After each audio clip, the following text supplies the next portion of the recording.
Hello students, welcome back to my channel. I am CS Jaspreet. I hope that you all are doing well and you are preparing for your upcoming attempts. So CS का जो दिसंबर में attempt होने वाला है उसको आज exactly 3 months रह गए हैं. Today is 21st of September और 22nd of December से जो है एग्ज़ाम शुरू हो जाएंगे. तो मैं कह सकती हूँ कि एग्जैक्टली 3 महीने बाद आज के दिन आप अपने फर्स्ट एग्ज़ाम की तैयारी कर रहे होंगे. I think the countdown has begin और इस काउंटडाउन के साथ साथ ही फेस्टिवल्स भी आ गए हैं. सो आई नो थोड़ा सा डिफ़िकल्ट हो जाता है बट उसकी बात हम बाद में करेंगे. आज मैं आपको कुछ ऐसी स्ट्रैटेजीज़ बिल्कुल सिंपल कुछ ऐसे टिप्स दूंगी जो आपकी आखिर के 3 months को इतना प्रोडक्टिव बना देंगी that you would thank me later. बड़ी बड़ी स्ट्रैटेजीज़ बड़ी बड़ी बातें अब आई डोंट थिंक कि आखिर के 3 महीनों में काम आती हैं बिकॉज आई पर्सनली फील कि आपने अच्छे से तैयारी भी कर ली होगी. रिविजन, राइटिंग प्रैक्टिस, ये बेसिक चीज़ें हैं जो आपको पता होनी चाहिए. आज वाली स्ट्रैटेजीज बिल्कुल सिंपल हैं बट बहुत इफेक्टिव हैं. So before starting the video please feel free to check the content I create and hit the subscribe button as it's totally free. सबसे पहली स्ट्रैटेजी और सबसे ज़्यादा important strategy, limit your social media. आखिर के 3 महीने रह गए हैं. My advice to you would be limit social media. आपको आज के टाइम में जितना सोशल मीडिया यूज़फुल है उतना ही थोड़ा सा डिस्ट्रैक्ट भी कर देता है बच्चे को. किसी के अचीवमेंट्स देख के हम डे ड्रीमिंग में चले जाते हैं, किसी का फेलियर देख के हम डर जाते हैं. उससे बेटर है जितना रिक्वायर्ड है पढ़ाई के लिए उतना ही देखो, बाकी को लिमिट कर दो, थोड़ा कम कर दो. या दिन में एक टाइम बांध लो कि इतना 1 hour मैंने या हाफ एन आवर मैंने सोशल मीडिया स्क्रॉल करना है, दैट इज़ इट. और बाकी का दिन जो सोशल मीडिया होना चाहिए that should only and only relate to your studies. तो ये बहुत इंपॉर्टेंट है क्योंकि हम फ़ोन उठाते हैं, कब वो 5 मिनट आधा घंटा बन जाता है वी डोंट नो. ये सबके साथ होता है. So limit your social media. Number 2, revise what you have already done. कोशिश करो कि नए नए टॉपिक्स आखिर के 3 महीनों में शुरू ना करो. कई बार एक आधा टॉपिक अमेंडमेंट का कोई टॉपिक रह जाता है, वो करना है ओके अगर आपको उसका बेस पता है. लेकिन कोई भी ऐसा टॉपिक जिसका आपको बेस नहीं पता, बेसिक कॉन्सेप्ट नहीं पता, उसे करना just for the sake of कि मेरे दोस्त ने कर दिया बट सडनली किसी ने बोल दिया कि ये टॉपिक बहुत ज़रूरी है, don't fall for it. Do not fall for it because this is not the right time. इससे होता क्या है, नए टॉपिक्स भी हमें अच्छे से नहीं होते और जो हमने ऑलरेडी किया है वो भी हम रिवाइज नहीं करते, तो हम दोनों तरफ से मारे जाते हैं. So it's very very important, जो ऑलरेडी कर लिया ना उसे अच्छे से रिवाइज करो. ये आखिर के 3 महीने ना डिसाइडिंग पीरियड होता है. इट कुड पास यू और फेल यू. तो ये बहुत ज़रूरी है कि जो ऑलरेडी हो चुका है उसे अच्छे से रिवाइज किया जाए. Third point, start writing practice ASAP. So writing practice के बिना देखो कोई भी तैयारी बिल्कुल ज़ीरो होती है. बिकॉज जो बच्चे आते हैं ना, अगर आप एग्जी में हो, अगर आप प्रोफेशनल में हो, देखो प्रोफेशनल में होता है आई बिलीव थोड़ा बहुत आपको आइडिया होगा बट एग्जी वालों को तो बिल्कुल आइडिया नहीं होता. CSET वैसे ही हमारा OMR टाइप होता है, तो बच्चे को पता ही नहीं है कि आंसर कैसे लिखने हैं. और फेल होने के मैक्सिमम केसेस में सबसे बड़ा रीज़न होता है कि बच्चे को नहीं पता कि आंसर को कैसे प्रेजेंट करना है.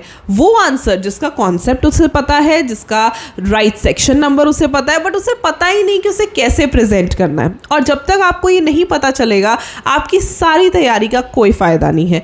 तो अगर अब तक भी रुक रहे थे, राइटिंग प्रैक्टिस नहीं कर रहे थे, स्टार्ट टुडे. जो टॉपिक करते हो उसके पास्ट ईयर क्वेश्चंस को सॉल्व करने की कोशिश करो बिना देखे. और when you refer to the answers, चाहे वो गाइडलाइन आंसर्स हैं, चाहे वो आपकी रेफरेंस बुक्स हैं, सी के आंसर्स जो हैं वो मेरा उस पैटर्न से मैच कर रहे हैं या नहीं कर रहे हैं, that is also very important. तो वो जो एक मैचिंग वाला क्राइटेरिया है ना वो ज़रूर रखो और आज से शुरू हो जाओ. बिकॉज राइटिंग प्रैक्टिस के बिना ना, राइटिंग प्रैक्टिस से क्या होगा, जो टॉपिक्स आपने ऑलरेडी किए हैं ना उसमें आप सुपर कॉन्फिडेंट हो जाओगे. बिना राइटिंग प्रैक्टिस के it will be very difficult for you to answer in your exams. और राइटिंग प्रैक्टिस के लिए स्पेशल टिप्स, स्पेशल स्ट्रैटेजीज चाहिए तो do let me know in the comment section below. I will definitely help you. But हाँ, अगर अभी तक writing practice नहीं कर रहे थे तो प्लीज़ करो. दिन का एक टाइम फिक्स कर लो कि 1 घंटा 2 घंटा. आई वुड सजेस्ट यू बिल्कुल लेट एट नाइट, जब आपने सारा कुछ पढ़ लिया है तो रात को बैठ के जो टॉपिक्स पढ़ लिए हैं उसके क्वेश्चन आंसर्स आप सॉल्व करिए. 4th, track your revisions on daily basis. बहुत सारे बच्चे रिविजन्स ही नहीं कर पाते या नहीं करते, या ये सोचते हैं कि पहले टॉपिक कंप्लीट कर लेते हैं फिर रिविजन कर लेते हैं। एक बार दो बार पढ़ने से टॉपिक्स आपको नहीं समझ आएंगे। अगर कोई प्रैक्टिकल टॉपिक है तो आप उसके क्वेश्चन सॉल्व करिए डेली बेसिस पे। अगर कोई थ्योरी टॉपिक है तो उसे बार बार रिवाइज करो और डेली बेसिस पर चेक करो क्या जो ऑलरेडी मैंने किया है वो सब मैं रिवाइज कर पा रहा हूँ या कर पा रही हूँ, और नहीं कर पा रहे हो तो प्लीज़ करो। This is very very important, क्योंकि रिविजन्स को ट्रैक करना ना आखिरी के 3 महीने में ज़रूरी है। 2-3 रिविजन्स हो जाएं तो नथिंग लाइक दैट। सो अब टाइम नहीं है कि हम प्रेपरेशन की तरफ जाएं, अब टाइम है कि हम रिविजन्स करें और राइटिंग प्रैक्टिस करें।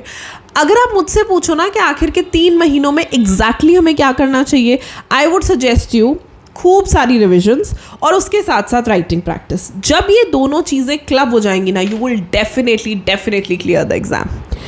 And the last and very very important tip, जो आप अगर मुझे बहुत देर से फॉलो कर रहे होगे तो पता है मैं क्या बोलने वाली हूँ, बी पॉजिटिव। वैसे ये फेस्टिवल्स का टाइम आ गया है, सबके घरों में साफ़ सफाइयाँ चल रही होंगी, एक खुशी का माहौल सा होता है ना, बिकॉज ये टाइम बहुत अच्छा लगता है सबको, the second half of the year. Positive रहो, राइट? डरो मत। अगर आपको कोई गाइड करने की कोशिश करता है तो उसे अच्छी तरीके से लो, डोंट गेट ऑफेंडेड। कई बार बच्चे गलत तरीके से ले लेते हैं कि अगर ऐसे क्यों बोल दिया, मैंने भी एक वीडियो बनाई थी कि ICSI विल फेल यू अगर मॉड्यूल से नहीं पढ़ोगे, ऐसे क्यों बोला आपने। I am just giving you the reality check. उसे नेगेटिवली मत लो, उसे पॉजिटिवली लो कि अरे मुझे पता चल गया, मुझे टाइमली पता चल गया, राइट? ऐसा बहुत बार हुआ है, बच्चा मॉड्यूल नहीं देख के गया, पेपर मॉड्यूल में से था और बच्चे फेल हो गए।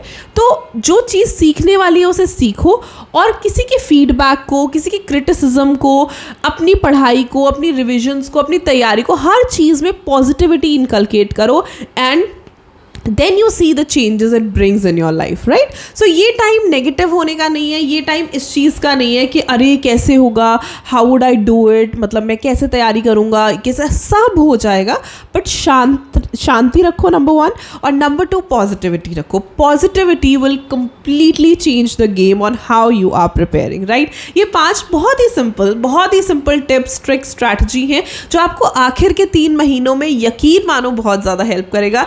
मेरी बेस्ट विशेज़ आपके साथ हैं, and I hope this video was helpful. अगर अच्छी लगी तो लाइक करना, अपने फ्रेंड्स के साथ शेयर करना, and do subscribe to my channel if you have not done it yet. I will see you super soon in another video. Till then, stay happy, stay blessed, and keep the preparations on. Bye bye.